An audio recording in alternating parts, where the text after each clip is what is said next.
Gracias, señora secretaria. Tiene la palabra el asambleísta ponente Juan Carlos Casinelli. Muchas gracias, señora presidenta.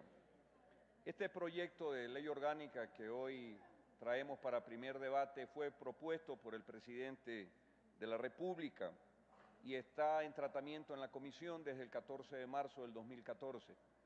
Y se ha contado permanentemente con el acompañamiento del Ministerio de Electricidad y Energía Renovable, entre otras entidades del sector público y privado que permanentemente han estado en la comisión. Siguiente lámina. Dentro de la sociabilización de este proyecto, no hemos escatimado en recibir a actores de distintos sectores, público, privado, trabajadores, academia, y hemos recibido observaciones de 11 asambleístas por escrito. Asimismo, hicimos un proceso de sociabilización, interconexión con casas legislativas de Azuay, El Oro, Guayas, Manabí y Santo Domingo de los Áchilas. Siguiente lámina. Previo a continuar con mi presentación, solicito, señora presidenta, que se pueda proyectar un pequeño video que hemos preparado dentro de la comisión.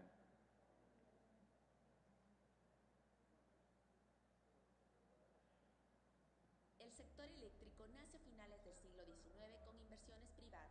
En 1940, la Ley de Régimen Municipal asignó la prestación de este servicio a los municipios bajo concepciones localistas. En 1961 se crea el INESEL, encargado del proceso de integración eléctrica, que terminó con un declive en los 90 debido a los racionamientos de energía con graves consecuencias para la economía nacional. Se adelantó una hora en el país. Los estudiantes iniciaban clases a las 6 de la madrugada. Las pérdidas a causa de los apagones se estimaron en $600 millones en los sectores público y privado. En el 2000, el sector eléctrico evidenció su decadencia y las inversiones del sector privado pregonadas por el modelo de libre mercado nunca llegaron. En enero del 2007 inicia una transformación profunda.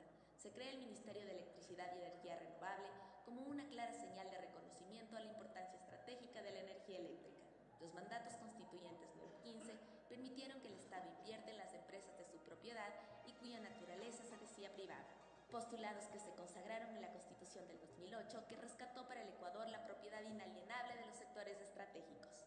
Actualmente se construyen simultáneamente 8 proyectos hidroeléctricos: Coca-Codo Sinclair, Sopladora, Mina San Francisco, Pilatón, Telsintanizagua, Mandarayacu, Quijos, Mazardudas. Todos ellos lograrán que el país en el año 2016 duplique la actual capacidad de generación hídrica, además que se complementarán con un plan de mejoramiento de los sistemas de distribución con 267 proyectos ejecutados y un avance global del 50.71% en el Sistema Integrado para la Gestión de Distribución Eléctrica 2011-2015.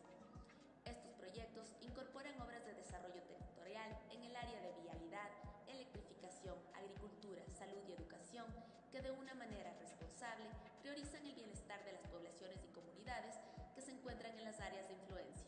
El sector eléctrico ha cambiado y es fundamental para el desarrollo. Muchas gracias, señora presidenta. Y dentro del tratamiento de este proyecto, la comisión se movilizó a conocer temas emblemáticos como el proyecto hidroeléctrico Toachi-Pilatón. También estuvimos en la CENACE, donde se establece el control de la distribución de electricidad, y obviamente recibimos, como indicaba, a un sinnúmero de actores relacionados con el mismo. Pero es importante, y pase por favor a la siguiente lámina, hacer un recuento de qué establece la ley vigente, aquella que data del año 1996. Esa ley fue aprobada en el contexto de un proceso de privatización de los servicios públicos, una ausencia total del Estado en la definición de políticas para el sector eléctrico, una planificación sectorial que jamás estuvo alineada con la planificación nacional. Esa ley fue contemplada como la posibilidad de otorgar negocios privados a terceros en función de lo eléctrico. Y en función de eso se desintegró el sector eléctrico en sociedades anónimas de generación, transmisión y distribución. La ley vigente, esa de 1996, no permitió una expansión de la generación que debió tener el sector público, sino que fue entregada al sector privado. Y hubo una limitación para la inversión en este sector eléctrico. Hubo un esquema marginal de fijación de precios y tarifas diferenciadas para cada área de concesión.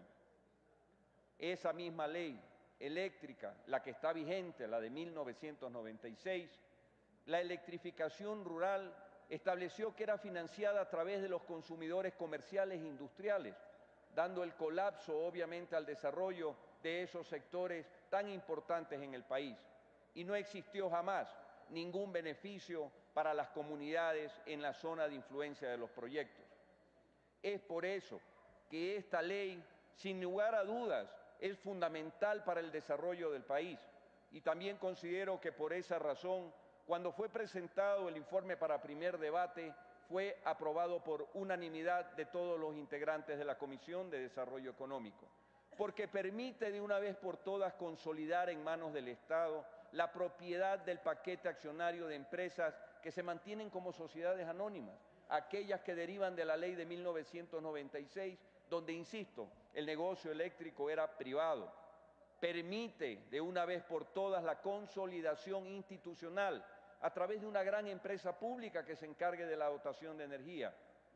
Y obviamente impulsa lo que desde Montecristi ya viene a través de los mandatos siendo un verbo rector en materia de electricidad, que es la ejecución de proyectos bajo responsabilidad de empresas públicas y excepcionalmente por empresas privadas.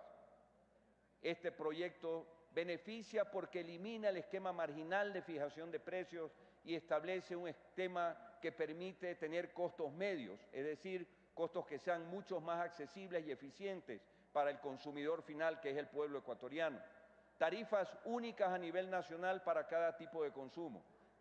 Siga dando que en los sectores más alejados la tarifa es más cara, cuando debería ser exactamente lo contrario, porque normalmente esos sectores alejados de la generación eléctrica son los que tienen condiciones de desarrollo social y económico más vulnerables.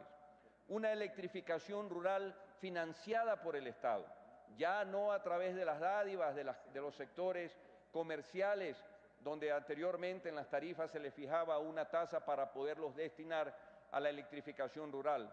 Hoy, con esta ley, la electrificación rural pasa a ser financiada 100% por el Estado. Alumbrado público y semaforización. El Estado regulará los aspectos técnicos, económicos, tarifarios y de calidad de alumbrado público general para la prestación siempre de un servicio eficiente. Además, esta ley permite la definición de políticas y planificación de obligatorio cumplimiento a cargo de un ministerio rector, la centralización, la planificación desde el Estado a través de un plan maestro de electricidad, un plan nacional de eficiencia energética, y es el Ministerio de Electricidad el que a través de esta ley se convierte en rector del sector, de acuerdo a funcionamiento de los ministerios según el Plan Nacional del Buen Vivir y basándose en los modelos de funcionamiento de los distintos ministerios de los sectores estratégicos. Este proyecto, además, permite beneficiar a las personas y a las comunidades donde se genera la electricidad. Así, el 30% de los excedentes de los proyectos de generación público para desarrollo territorial de donde se dé esta generación. El 12% de las utilidades de los proyectos de generación privados serán destinados al desarrollo territorial y el 3% de las utilidades en esos mismos segmentos privados se distribuirán a los trabajadores. Algo similar y consecuente con lo que en su momento esta misma Asamblea dictaminó a través de la reforma a la Ley de Hidrocarburos y que hoy tiene un beneficio sustancialmente importante para los municipios de las zonas donde se produce, donde se explota el recurso petrolero. En el artículo 42, y aquí me hago referencia a algunas observaciones que están dentro del informe para primer debate, que si bien es cierto no son todas las que se discutieron en la comisión, sí recogemos las principales y obviamente con el debate del día de hoy seguiremos recogiendo otros temas para continuar trabajando dentro de la comisión. En primer lugar, el artículo 42. Se propone que en lugar de la palabra delegar se hable de la palabra contratar con empresas privadas y el texto propuesto es el que está a continuación y que está en sus hojas. Siguiente lámina. En el artículo 15, los numerales 7 y 13 que establecen las atribuciones y deberes del Arconel recogen un texto similar, por lo tanto se propone un texto unificado bajo la siguiente redacción. Artículo 15, numeral 7, preparar y emitir informes y estudios que sean requeridos por la entidad rectora.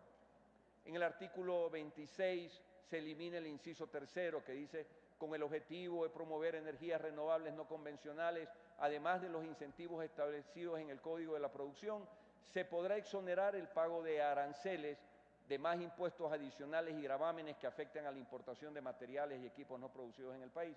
La Comisión consideró que no era oportuno mantener este inciso tercero, por cuanto definitivamente se exteriorizó en la Comisión que existen muchas partes y componentes que hoy en día son producidas localmente. Y si se deja una potestad, con la que tampoco estábamos de acuerdo en cuanto a podrá, si se deja esa potestad, podía en algún momento dado perjudicarse el cambio de la matriz productiva a través de la generación de empresas locales que puedan proveer esos suministros.